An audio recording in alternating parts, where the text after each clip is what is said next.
welcome. I'm so excited. You've tuned into the Sacred Gut Punch podcast, the place of authentic stories, real breakthroughs, endless possibilities. I'm Dr. Tomi White-Bryan. I'm a coach and consultant in human and organizational performance and the creator of Emotional Intelligence 3.0, a map of emotional evolution and a set of tools that reliably turn overwhelm into capacity and potential into performance. Our guests this episode, husband and wife, Ben and Megan Russell, have a stirring story that will tug at every parent's heart. What struck me when I first chatted with Megan was her clear desire to help others, to not compound the challenge of a devastating medical diagnosis with a lack of resources, which only increases the struggle. Now, as our listeners know, we just jump right in. So Megan and Ben, what's the story of your sacred gut punch? Ben and I got married in 2019, and I guess it kind of starts there. There's backstory to it. 3 weeks after we got married, my sister died from an undiagnosed brain aneurysm 17 days after she turned 30, and it was just exactly 3 weeks after we got married. Megan, can we just stop right there? And as the listeners know, I'm a crybaby. I cry before we're 5 minutes in. And I just want to stop, and that feels like such a gut punch when you should be experiencing the joy of newlywed-dom. I don't know if that's a word, right? Sure. Everybody says yeah. It is now. Yeah. Right? And everybody says the first 5 years of marriage are the hardest. And Ben and I enthusiastically said, please hold my beer. So, So I think just from the start of us getting married, we had already gone through so much hardship with, losing my sister and feeling like things had drastically changed for me. I lost one of the core people that I had grown up with my entire life, and I'd never lived a day without her. And then you try and figure out, how am I going to live the rest of my life without her? And trying to explain that to Ben. And, when we've talked about this too, is, I was so resentful that nothing changed for him. And that really, we had to work through a lot of stuff within the first year of getting married, like talking about how we do this and how I kind of open up with him about the way that I'm feeling and stuff like that. So, and I had told him, when we have kids, I think it will be extremely difficult for me because a piece of me died when my sister died. I lost my best friend. I lost an aunt for my kids. And I have a brother, and Ben has a sister, but that was my sister. We were supposed to do this together. We were supposed to have kids together and spoil them rotten. And she worked for Disney, and that was, all of the plan. So that was hard for me because it changed for me and it didn't change for Ben. And I was the one that hurting, and he wasn't. And I guess, there was a lot of resentment because he just went on his merry way, and it wasn't fair for me to feel that way at all towards him. It's not like it was his fault, but that was, it was a literal nightmare for us after we got married. Yeah. So a couple of things. First of all, you're talking about what I call the identity crisis, right? I think life's going to turn out this way. My sister, who works for Disney, we're going to have these grand adventures with our children. And so not only did you have one identity crisis, you were also marrying Ben, which is a chosen identity crisis in which now I have to learn how to live with this person. And I'm curious, Ben, did you experience, and Megan, I get that you said it wasn't fair to think that Ben wasn't experiencing the same things, but Ben, what was your experience of that? It was tough. I think like you get married and, you get in that honeymoon period and you get into that first year, and yeah, there's challenges, but it's supposed to be, a lot of fun. And then 3 weeks in, you see your spouse just have this devastating loss. And, I think it's challenging because I knew she was hurting, and it was hard to, I think, comfort her to the level that she needed, because Lauren was so far away that she and I had only ever met a couple times. And so like I knew of Lauren. I don't know that I knew her like extremely well. And so like, I think it was really difficult for her because like she had said, it had just experienced this devastating loss. And like, I felt so horrible for her.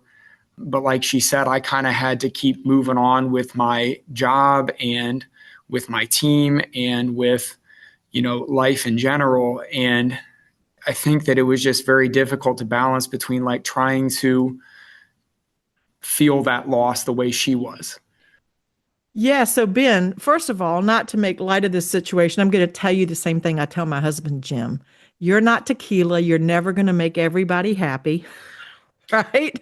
So, so let's start from there and then let's do the best that we can with what we have.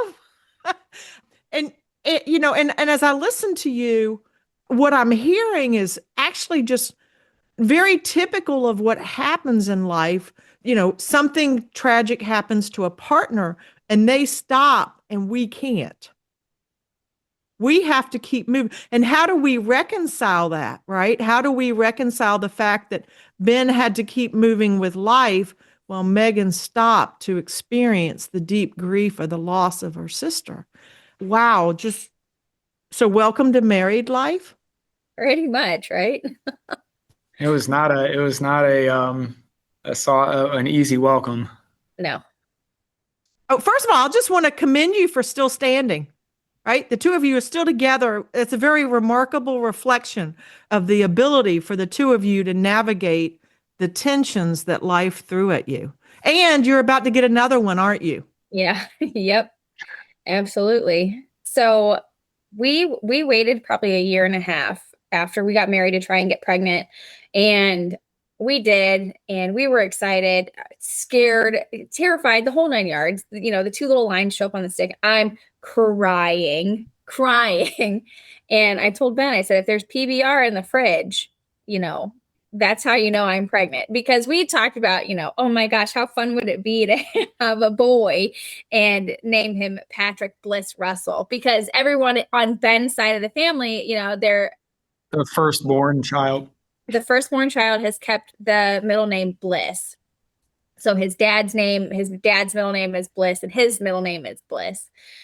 Okay, let's just stop here and honor your family's sense of humor. That is just hilarious. I love it.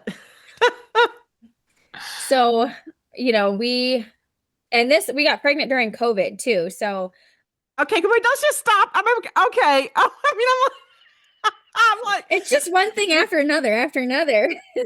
Not to make light of this. Listen, first of all, these are really horrible. And what I tell my sons is, listen, we're going to laugh about this. It's just not today. It might be 3 years, but we're going to laugh about this. But for a second there, I felt like I was trapped in a bad country and Western song, right? My dog got run over by the train, right? Yep. Right. So, just start playing it backwards and everything is going to come back. Yeah. All right. So we're into COVID. Sorry, didn't mean to interrupt you. That's okay. We're into COVID and Ben couldn't go to any of the appointments with me. I am in this waiting room masked. I don't know any of the providers. Actually, that's not true. The one nurse practitioner that actually knew I was pregnant, I had her son as an athlete 10 years ago when I first started at Fairless, when I was fresh out of college. So it was nice to have that familiarity, but to go to the ultrasounds by myself, I'm like, I don't know how I'm supposed to feel about this tiny little peanut, by myself. So I think that kind of left me feeling really isolated, not having anybody that I had close family. Like my best friend has had all of her kids. She has 4 boys and they're beautiful, but I didn't have anybody immediately close to me that was pregnant at the same time. So I literally went through it by myself. And I say that in the fact, not that Ben wasn't there, but it was a miserable experience from the standpoint of feeling like you're doing it alone and then feeling almost isolated at work when I worked with all men in my office for the majority of COVID. And they're some of my best friends. I love them dearly. Well, but Megan, let's stop right there. They're not going to have had the pregnancy No. experience, are they? No, And you know what no. I'm curious about, Ben? What was your experience of not being able to go to these doctor's appointments with your wife? I mean, it wasn't the normal experience, I guess when when your wife is pregnant as the, husband, as the dad, you expect to, be there for everything and to be there to support her and to, kind of be in the loop of what's going on. And like Megan did a fantastic job of filling me in and letting me know what was going on, but it was very hard not actually being able to be there because, I wasn't able to, meet the providers, that she was working with because the practice that she went to had like a rotating, like you saw one provider each visit, it was a different person. And so like, she'd come home with this experience and that experience and like, not all of the experiences were good. She had some absolutely horrific experiences with at least one of the providers. It's one of those things where as a husband, you want to be there to speak up for your wife, to support her, to, advocate for her if a provider isn't listening. And I wasn't able to do that. And it was just kind of makes you feel powerless in a lot of ways because what you're supposed to be doing in your relationship, what you're supposed to do to support your wife during her pregnancy. Like when you're cut out of the appointments, it's very hard because, you're there, but you're not there. And so it's, it just kind of felt like I was able to experience part of what it was to, have a wife who was pregnant and expecting a first child, but not all of it. And we ended up doing like a virtual baby shower, the whole 9 yards. We found out like 18 weeks that I did like that home sneak peek test that we were having a girl and then confirmed it at our anatomy scan 2 weeks later, which Ben was able to go to. So that was exciting. And then all of our scans, her anatomy scan was great. And just to see how amazing it just 2 little itty bitty cells make this incredible spinal column, that I think was the coolest thing to see. And it just felt weird. Like we couldn't share that joy with anybody else. We had the pictures from the ultrasound, but it wasn't like we were able to share that whole experience together of hearing the heartbeat at every appointment and making sure that the kick counts were on target and everything like that. And we didn't have a good opportunity for childbirth education, which we did not make that mistake second time around. But we ended up, I think at my last appointment, I opted for an induction, and I did it because my due date was June 27th, which was 2 days before my sister's anniversary. And I didn't want that to loom over our daughter's head for her entire life. So we went in on June 23rd and opted for the induction with Pitocin. I had the Foley catheter, the whole 9 yards, and I ended up opting for an epidural, and I was only 4 centimeters dilated. And I didn't know how horrifically an epidural could slow down your labor, especially when you're not moving. I didn't know any of this. I didn't have the opportunity to learn it. Well, Megan, not to interrupt you, but I don't think that's something same thing here. If I'd known how much the epidural slowed down, oh yeah, the delivery, I'd have said, yeah, we're not doing that. I'll suck it up. But yeah, I get that. There's still a lot of things that they don't tell you. No. Even in the childbirth classes. No. I don't know if Ben had something that he wanted to add. I just don't think that you were really advised well either. No. And again, I think that was part of the hard part of not being in a lot of the appointments is there just wasn't an ability to ask the questions that, I probably should have been able to ask had I been there. But, I felt like we were kind of at a disadvantage when we were in when she was giving birth. I feel like we were kind of at a severe disadvantage because of the, at-home childbirth education. Half the team went to the meetings and half the team didn't. Yeah. And, it's like one of us kind of knew the game plan and the other one was learning it while we were going. And so that was a very difficult experience as a dad, because again, like you want to be in there supporting your wife and doing whatever she, needs you to do. And like, I think that's hard as a dad in the first place, because you're obviously not the one doing the hard work in the experience. but I think not having been there and haven't had the childbirth education we have, it was absolutely hard to be as intuitive as as I needed to be.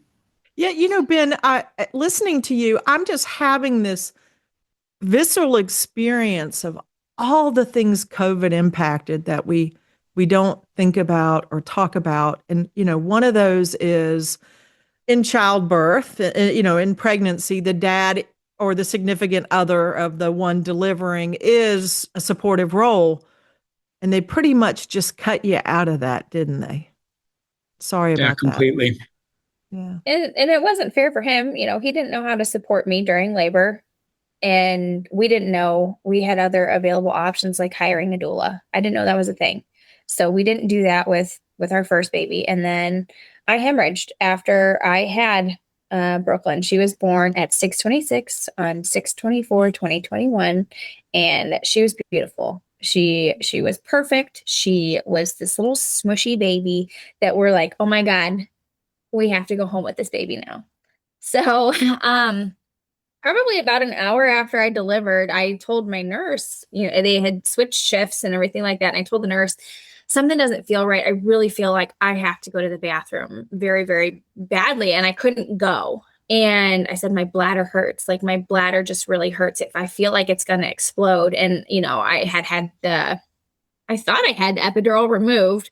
And, I'm like, can you please drop the end of the bed, put me on a bedpan, something. Well, I ended up getting a chemical burn from the bedpan, and then I still had no relief. And now I have this burning sore on me as well. And I'm moving to a chair, and I get up and I said, you got to put me back down because I'm going to pass out. I ended up making it to the bathroom, and I told the nurse, I said, I cannot go to the bathroom, but my bladder hurts like I have to go. And I told her, and I said, I need you to hold on to me because I can see sound or radio static, and my ears are warm. And I said, I'm going to pass out. So I ended up passing out twice, and my blood pressure was like 95/40. So the last time I ended up just moving to a chair, and I'm like, please just put me on a bedpan. I can't go to the bathroom. My tailbone hurts. My bladder hurts. I'm crying. They were doing tests on Brooklyn, and my nurse is trying to find a wheelchair to get me 3 feet to the bathroom. And I'm telling her I'm in 10 out of 10 out of pain. And Ben he's like, can we get her something? Can we do something for her? And I said, I need you to get me off this bedpan, because I was in the reclining chair exposed while my nurse was trying to find a wheelchair. And the cleaning ladies were cleaning up after I had Brooklyn, and they came over with cold rags and everything like that. Well, the nurse finally took me off the bedpan, and I said, I'm so sorry. I'm going to go to the bathroom right here. I can't do anything about it. I feel horrible. And then I started passing clots the size of softballs or larger. And I'm sitting behind her, and I can see them over her legs. And so at that point, I'm a teacher. People try to tell me how to do my job all the time. And so I try to avoid doing that to others. But at that point, it's like, hey, can we get that dang doctor up in here? Because clearly what we are dealing with is not something that you are capable of at this point. I remember they came in with an ultrasound machine, and they had these tools, and they had told me that there was a part of the placenta that had gotten stuck or didn't deliver or something like that. And at this point in time, they are going back in with these tools, and I am screaming and I'm in excruciating pain. And the nurse, before these people had come in, I think she called my OB, and she said, I think my patient is hemorrhaging. And I said, oh my God, I'm going to die here. I'm going to die in this hospital after having a baby. I don't really remember a whole lot of it. I remember asking people their names, and I remember asking them, please don't let me die. I said, please help me. Please don't let me die. And I remember signing some form, I'm doped up on morphine. I have no idea what's going on. They turned my epidural back on.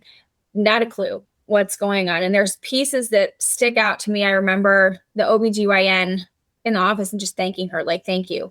I told my labor and delivery nurse that I had the previous night. I said, I need a new nurse. I don't feel safe. So we fired the postpartum nurse. And then I don't remember anything after that, except waking up in the recovery room with Brooklyn on my chest and Ben sitting next to me because I had an emergency DNC. Wow. Ben, are you just like freaking out, Ben?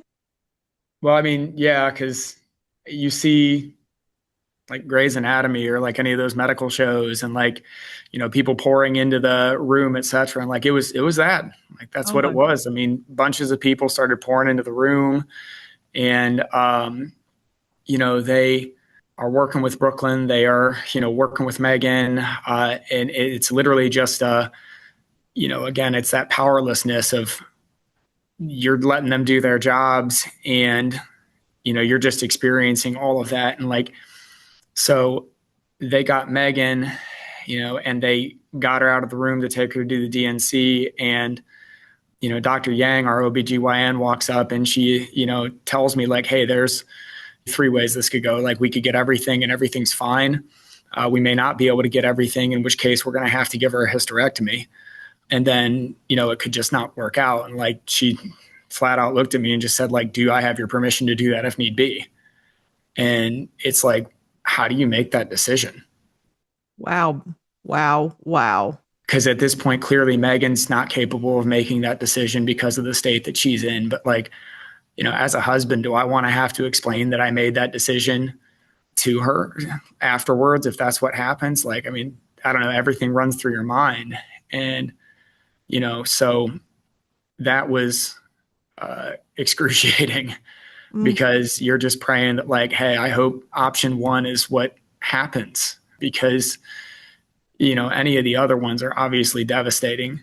But after Dr. Yang left and like, it's me and one other nurse and she brings Brooklyn over and I'm sitting there with Brooklyn and like my thought is like, oh my God, can I do this by myself? You just turned on the tears.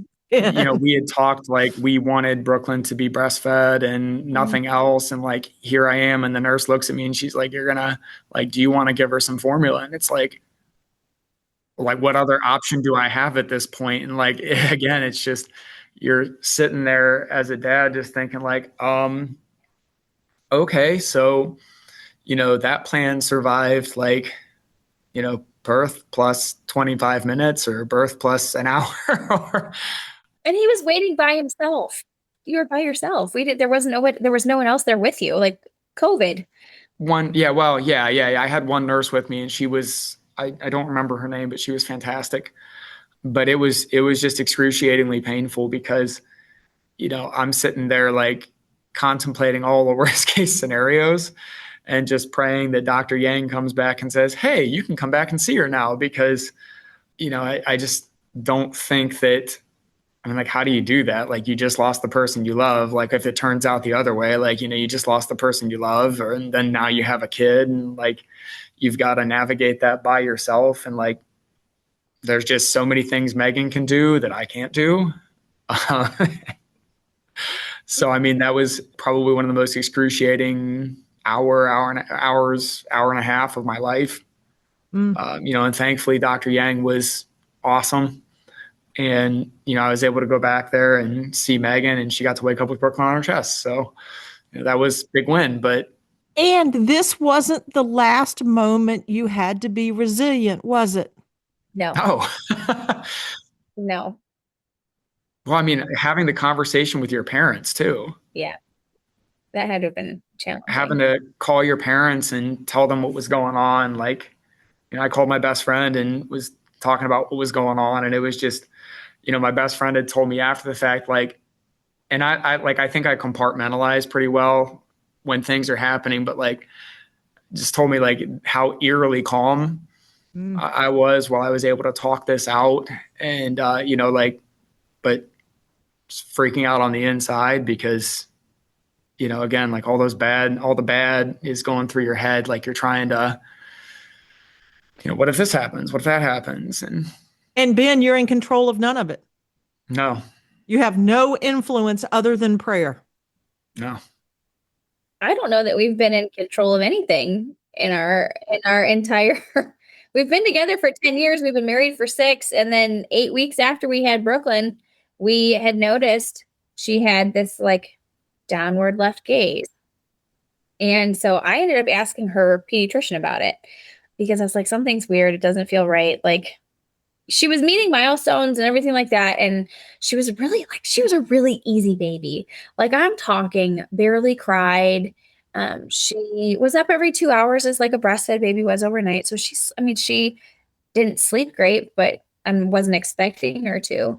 So we took her to this 8-week appointment, and her pediatrician felt, she referred us to see ophthalmology to look at her eyes to see if there was something wrong with her eyes. But she also felt a fullness in Brooklyn's fontanelle. And me being naive with zero pediatric experience was like, well, I don't know what a fontanelle is other than you're not supposed to touch this soft spot on a baby's head. So I avoided that like the plague. But she ended up feeling a fullness in Brooklyn's head and referred us to radiology for an ultrasound. And we went to the hospital for this ultrasound. And I love to ask people what they're doing, what they're seeing, because my background in athletic training, I love anatomy. It fascinates me.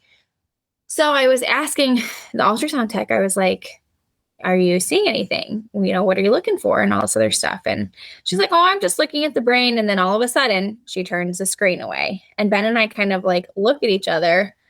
Okay. After she had finished, she sent us to the lobby and said, we're going to put a stat read on this so you guys don't have to wait for results, over the weekend. And then I get a phone call from our pediatrician, and she says, Megan, they're going to escort you to the emergency room. I am so sorry. They think Brooklyn has a brain bleed. And I immediately was like in tears, thinking, how do they miss this on an ultrasound? Was this something that happened while she was being born? Is this something that, my OBGYNs should have seen on these ultrasounds? I was just immediately, I was angry and I was scared. And I was like, why is this happening again? So we walked over to the emergency room, and we had literally just been in the hospital. They made us go out and come back through like the metal detectors. And we're like, we're having a medical emergency here. Why are we checking back in? So we get back to the room, and I had to leave. My mom is a nurse practitioner, and she was doing clinical, so she was able to be with us.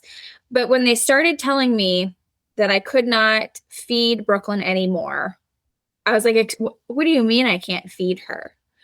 Because that was the only way I knew how to comfort her. She's crying, she's being poked, and I had to leave the room because I couldn't deal with seeing an 8-week-old baby, one, being restricted from eating food, being comforted. I couldn't hold her because I knew she could smell the milk because I was still breastfeeding. And I'm like, I don't know what to do right now. So I left the room. So Ben and my mom were in the room with her while she was getting IVs started. And then the nurse told us that, we're going to go ahead and get a CT scan, and then we're going to have neurosurgery come and talk to you. So when they tell you neurosurgery is coming, they're the most brilliant people that you never want to meet in your entire life. Some of the nicest people you never want to meet in your life. God, they're so nice. But the neurosurgery physician's assistant came in, and he introduced himself, which I was appreciative of, because when you're in that kind of situation, you want to know who's taking care of your kid. Ben, at this point in time, we knew something was going on. We weren't 100% sure yet. So my mom was with me. We knew we were going to end up staying overnight. Ben was running out to the car to grab, or he was getting ready to leave to go home to get clothes. And I called him. I said, you need to come back in here. They just pulled the CT results up, and she has a brain tumor. And I'm trying to find you a picture so that I can show you. But this brain tumor, they told us, was the size of a softball at 9 weeks old. So hang on a second. Mm-hmm. I'm kind of overwhelmed by, how does a brain tumor get the size of a softball in that short a time span? I have looked through her chart, and I've seen a couple different diagnoses. The type of cancer that she ended up being diagnosed with was a stage 3 anaplastic ependymoma, and they're rare in children her age. They typically show up in adults, from my understanding, towards the brainstem. Hers engulfed or took up where her entire left temporal lobe should have been. It also affected portions of her frontal and parietal lobes. And It's called a neoplasm of the brain, I think is what I've read, where they found kids that have been born with these tumors. I don't know if it would have made a difference had I had more scans when I was pregnant with her, but we had asked ourselves the same question several times. What caused this? Why did this happen? What made it so big? Because so you had the same thought we did. How did this get so large in such a short amount of time? I mean, she's just fresh. She's fresh. She still smells like a new baby. Like, how do we have a 9-millimeter tumor? It's as big as her head. So, Ben had asked, and I don't know if you want to speak on it, Ben, but I did find this picture for you, but I don't know if you can see it. This is the side of her brain that is unaffected. This is the tumor here. Right. So our listeners won't be able to see the photo. No, I'm looking at a huge white cavity where she had fluid that was removed, where they removed that portion of her brain. So they removed a portion of her brain when they removed the tumor. Yes. And we don't know if that portion was ever functional. So she does not have a left temporal lobe, and she's missing portions of her frontal and parietal lobes. We spent, a week in the PICU, Ben? Longer. But we took her home for Labor Day after we had the biopsy, and we were asking her neurosurgeon, what signs do we look for to bring her back? And he's like, increased irritability, she doesn't want to eat. And sure enough, Labor Day comes around. She's inconsolable. She won't lay down. She won't be in any position where she's fully reclined. She wanted to be upright. We call them and they say, go ahead and bring her in. She ended up having to have a drain inserted, an extra ventricular drain inserted to drain the excess fluid. And then her neurosurgeon actually came back from a family trip to do her surgery. I mean, he was just invested. And the entire neurosurgery team at Akron Children's Hospital is incredible. And all three of them had hands on our child. And I wouldn't have it any other way. They were incredible.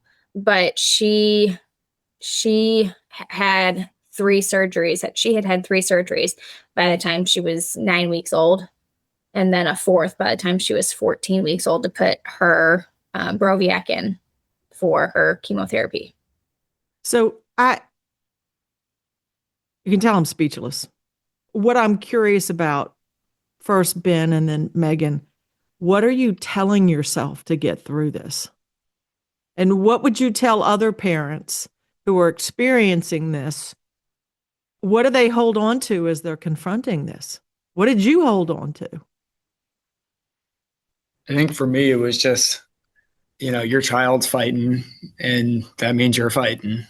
And it just was one of those deals where, we got to hold it together for her. Because if we're not holding it together, then we're not going to be able to make the decisions that we're going to need to make to, give her the best chance to live.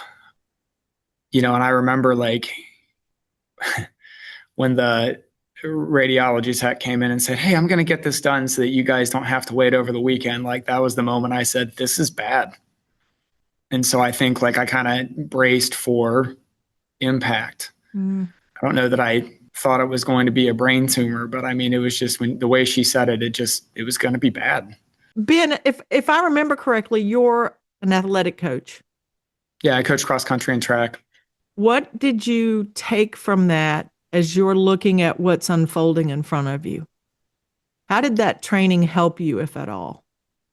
I talk with my team about this all the time. Just we may develop race plans. We may have a plan for how your season, your career, et cetera, is going to go. And, that race plan might not really survive when the gun goes off. I mean, the race could change immediately. Your season could change based on something. Life can change based on something. So, we always talk about how runners are really well prepared for life, because life gets messy, and sometimes things are really easy and, it goes really well. And then sometimes it's going to be tough and you're going to have struggles. And then, we just talk about resilience and how you've got to work through the struggle and how you can't give up and how you just got to keep moving through it. And I think, that's a lot of what I took from that was just, we've got to keep moving here. We've got to, be on our game. We've got to keep fighting. We can't give up. We can't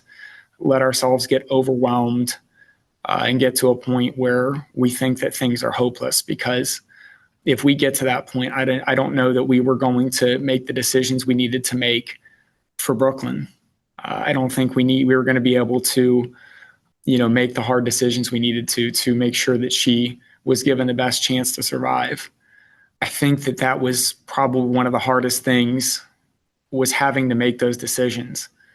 Because I pretty vividly remember Dr. Katz coming in and telling us that it was a brain tumor and giving us the options that we could go through. We could do surgery, and we could, try to get the tumor out. And Meg, I don't know if you remember the odds he gave us on that, but it was something like, They were not good. 30% chance, 25% chance that everything goes well and she makes it. There's biopsy. They could go in, they could take a piece of the tumor out, and they could figure out what it is. And then the last option was, we can take her home, we can keep her comfortable, and we can just let, nature run its course. That was not an option. No, that was not an option. I don't know. I heard that, and it was like, I don't know. That's, if you can't fight for your own kid, I think that's the teaching and coaching part of me, is just like, if I can't fight for my own kid, how do I look, my team in the face, the kids I teach in the face? Like, how do I look my coworkers, the parents of the kids that I teach and coach? Like, how do I look at them and say, I'm going to fight for their kid if I won't fight for my own? So that was not an option. Ben, it feels like you really got to live this philosophy in a way. I'm sitting here kind of in awe of what life presented you with. In terms of, Ben, you've been preaching this philosophy. Now we're going to give you the chance to live it. And oh, by the way, Ben didn't ask to live it, but here you are. Yeah, definitely an opportunity to live that. But it was, I think just having to keep in mind that, you've got to be resilient. We've got to keep moving through this in order to do the best we can for her, because, that's all you can do, I guess, is just move through it and really just keep in mind that the person that matters in the situation is, Brooklyn. And we've got to be on our game for her, because, we ended up taking the option to biopsy because that was going to give us some more information. And, that in itself was tough, because, the thought goes through your head, well, they're either going to tell us that option 1 is good, or they're going to tell us that it's option 3. Mm. And at that point, it's just the powerlessness that comes back. But, thankfully we were told that the odds were very much in her favor. They were better. And so we opted to do surgery. And, again, there was just that waiting. That was the tough part. It was on September 7th, and it was a long surgery. I mean, what was it, Meg? 10 hours? I think it was 13 hours. And I remember, I do remember when they told us they replaced her blood volume 8 times. Yeah. And, my old laptop, I had that sticker from the hospital that day, 9/7. I just put it right on my laptop just as a reminder that you can do hard things. Brooklyn did hard things that day, and, you can too. Wow. And so that was a tough day, just wondering what was going to happen and, what the outcome was going to be. And we knew she was in great hands. Dr. Katz, Dr. Hughes, Dr. Chen, just best. They're the best. They do a great job. And, but yeah, I mean, I think that whole day, just the waiting, just telling yourself, keep strong. You're going to have to be, because, it could go one way or the other. And either way, you're going to have to be ready to go and on your game as soon as she gets out of there. Wow, Ben. Megan, what were you telling yourself to remain resilient through all of this? We ended up meeting with Ben's pastor from when he was a kid. I grew up Catholic and I didn't have a priest that I really connected with, but God had always been a part of my life. And I was so angry with him because first you took my sister and now you're doing this to my child. Like, I know that's not how it happens, but I was angry. I was so angry. And people were like, God doesn't give you anything more than you can handle. And I'm like, sure, great. But like, I wish you didn't make me so strong because I don't want to do this. And I had to remind myself, you cannot withdraw from Ben. You cannot withdraw from him again because that, you guys will have serious issues. So we ended up meeting with his pastor. And Wade was great because I told him, I said, I am so angry. I am so angry. And I hate all of these people that tell me that God doesn't give you more than you can handle. And he said, that's okay. You can hate God. You can hate God. You can hate the people that are saying it to you. And you don't have to pray right now because you know what? There are other people that are holding you in prayer and God holds you in his hands. And I said, great, I'm going to lean into that because I'm so angry. And Megan, for a second, you had every right to be angry. And, one of the things I've learned along the way is people want to help. And in their attempt to help, they say some really not comforting things, don't they? Yes. And so sometimes simply say, I love you and I'm here for you. And please don't say anything else. Yes. Yes. We had a lot of that too. But it was hard. And I think Ben's ability to compartmentalize is honestly one of the most incredible things I've ever seen. And I think it's because I'm focused on one thing. I'm like, oh my God, we could lose our child. And so then, neurology comes in, neurosurge comes in, oncology comes in to see us. And then we have the nurse changes and everybody's telling us so many different things. And I can't pay attention to what my left hand is telling my right hand to do. And Ben's the one that's writing down all of these questions. Ben is the one that is asking the important things, what we need to know. What are the risks? What are the benefits? All of this stuff. And I can't figure out how to put my shoes on, So it really was incredible to watch him kind of take that lead and just own it. He put on his Big Daddy New Balance shoes and was good to go. All you needed was the khaki shorts and polos, babe. Well, I also feel like I'm watching such a beautiful partnership, right? That the two of you have figured out how to walk through it together. And that is so remarkable because these sorts of things can destroy relationships, can't they? I've always said, love is a choice and it's something that you have to work on every day. And I tell Ben, I may not like you every day, but I love you every day.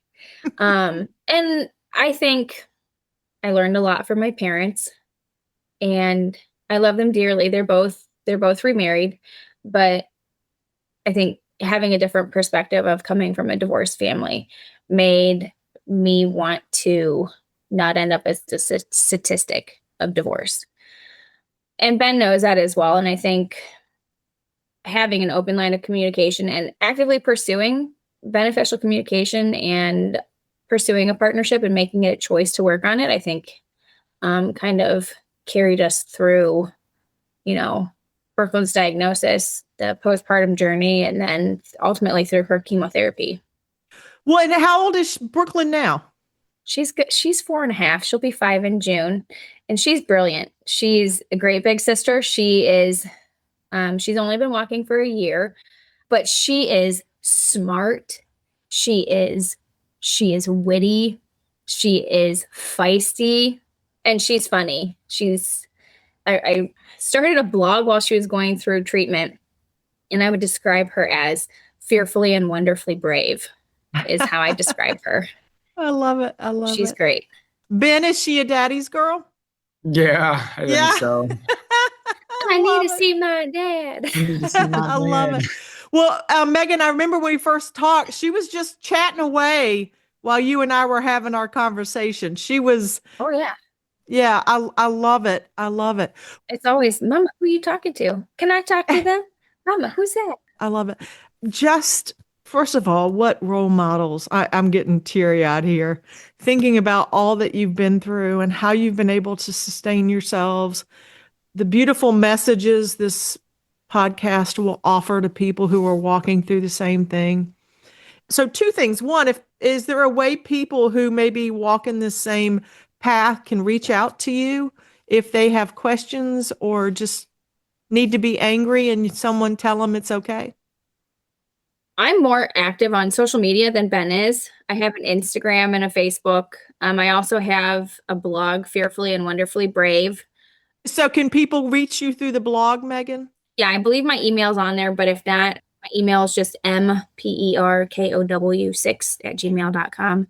And yeah, we didn't have a lot of resources. It's been hard, but I will say the internet is a beautiful place, because I met a lot of great resources through Facebook that found us after we shared our post about Brooklyn being diagnosed. A mom who just did our family photos, her son had a brain tumor too. And that's how we met. Oh. And we had never met until this past fall when I covered a football game that her son was playing in. Wow. And she's like, I know that voice. And you're talking in Brooklyn. She's like, oh my God, it's Megan in the bathroom. I was like, I really wish I was better at faces right now because I have no idea who you are. And she's like, it's Melissa. We're friends on Facebook. And we're in that momcology group, we call it. Wow. And I was like, oh my gosh, yes. And she runs a foundation, Hats of Hope, for families that are going through pediatric cancer. And she offers resources as well. And she's great. There are so many great people. Perfect. Thank you so Hats for Hope and your blog are where people can find resources who may be experiencing the same thing. And I think people don't realize the resources they have around them. Sometimes, like, we were surrounded by fantastic people, and like we had fantastic people in our community, work, etc. I wouldn't hesitate to lean into them. Like, our band director at my school had been in a similar situation to us, not with her, her children, but with, her father. And so she reached out and said, hey, can I take point for you guys? Like, can people just contact me? Can I send out the updates that you give me? Can I screen things for you?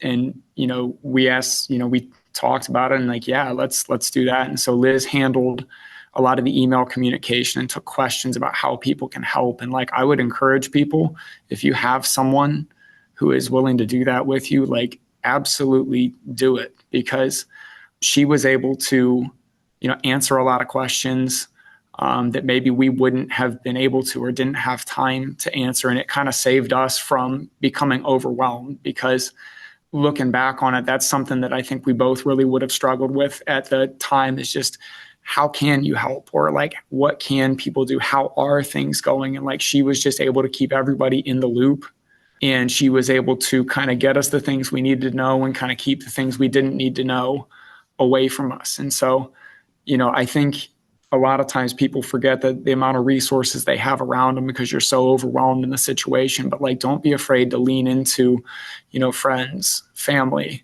right? Those around you who are willing to help, because it makes a world of difference. Ben, what a beautiful gift the two of you got through this person. And thank you both for sharing your story. Yeah, I'm in awe of what the two of you have. Your resilience, beyond inspiring. Thank you for sharing it with us today. Thanks for having us. Yeah, absolutely. Thanks for having us.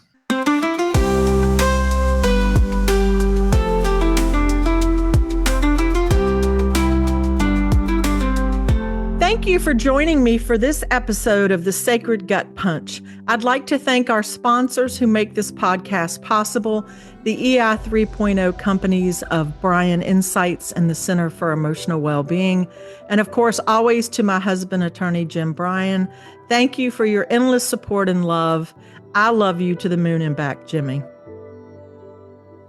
If you're finding inspiration in the stories, please like and subscribe to the podcast and share with your friends and family who can benefit from these stories of resilience and rising. And if you're experiencing a sacred gut punch, remember, while you may feel alone, you are not. Help is out there. If you or someone you know is in crisis and considering suicide or self-harm, please seek support.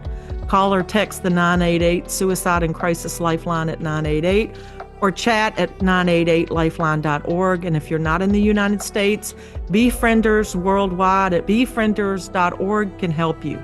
Until next time, dear ones, may you use the difficulty as you rise with grace.